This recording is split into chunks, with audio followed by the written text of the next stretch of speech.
Hi, this is Professor Brennan. I'm back again, and we're going to finish up with our discussion about the overview of the small group and small group communication. And we left off talking about groups versus teams. So I'm going to go right over to that PowerPoint, and we're going to continue our discussion.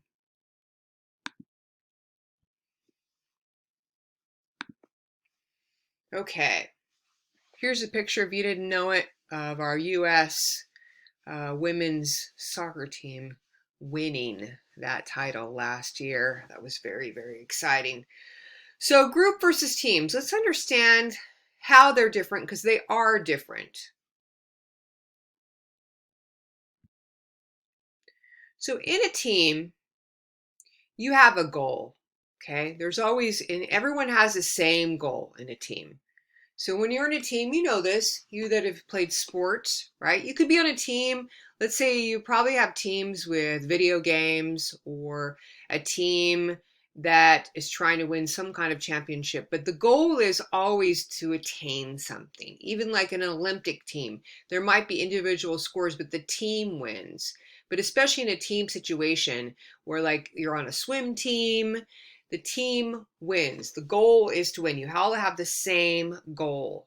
In a group, the goal can be to win something, but that isn't, everyone might not have the same motive. The motive for being in that group, in that, which is a team, that makes it a team, is that you have one primary goal.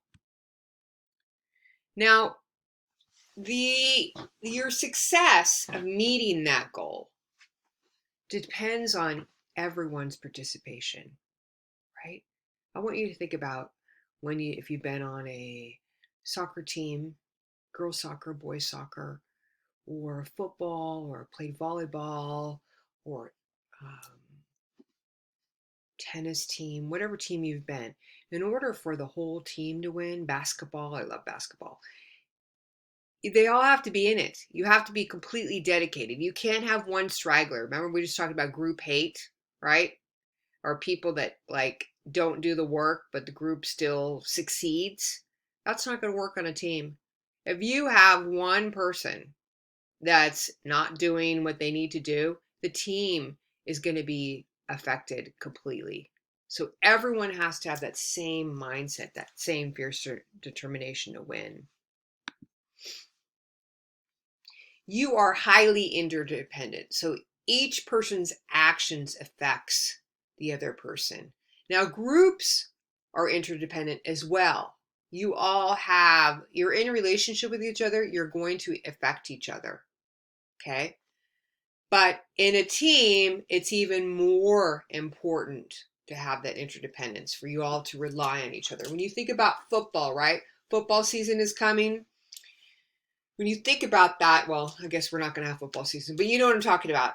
The quarterback needs the running back, or needs the fullback, and I'm probably getting this wrong in terms of defense and offense because I don't watch football as often. But even in passing in basketball, everyone, their roles are really, really important because they have a purpose in order to getting that ball into the basket.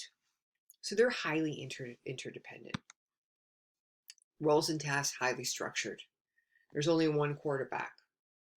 There are two running backs, but they're on different sides, right, of who's running on either the left-hand side or the right-hand side. Highly structured roles. Different. In groups, you can all have different goals for being in the group.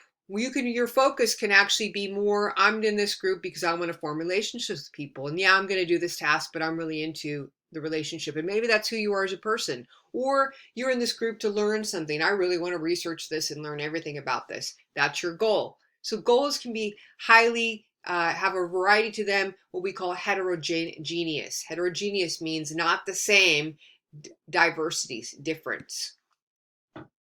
Your success will be measured in different ways, depending on your level of commitment. Also depending on a level of ability, right? All of us come in with different abilities and different traits and different talents. Depending on what the task is as a group, that may not highlight your best talents as a person. Maybe you're really good at something else. Maybe you're a chef And you're not cooking anything in this group. And that's like your real talent. In fact, you've come to school to be a chef. But chefs also have to be highly organized. So maybe you're really good at organizing. Group members can work independently while working toward a mutual goal. So I also want to say group members are independent because the success of the group does depend on what other people put into it. But you can work without each other toward that same goal as a group.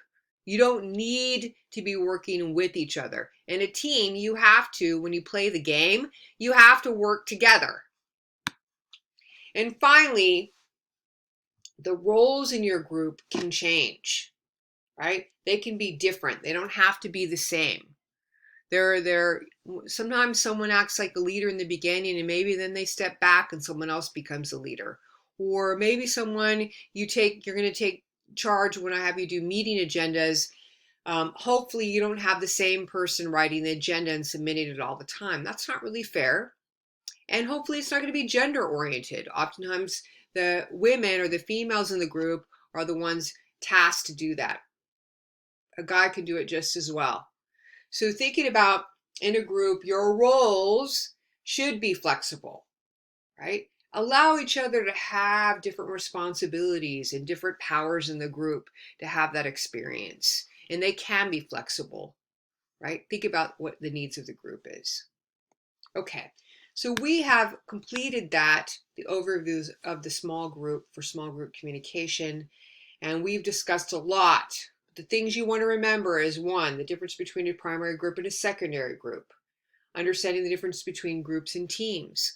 We talked about theories, right? We talked about Maslow's hierarchy of needs, how you have to meet the low, what I want to say lower needs, the needs at the bottom of the pyramid before you can reach self-actualization.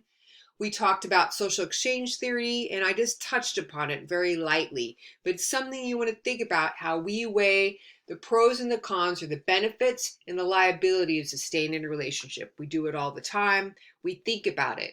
A good way to approach before you make any decision in your life actually is to write pros and cons. So that's what we covered in this chapter. We'll be going on to the next chapter. Thanks for listening, and I will see you later. Have a great day. There we go. Have a great day.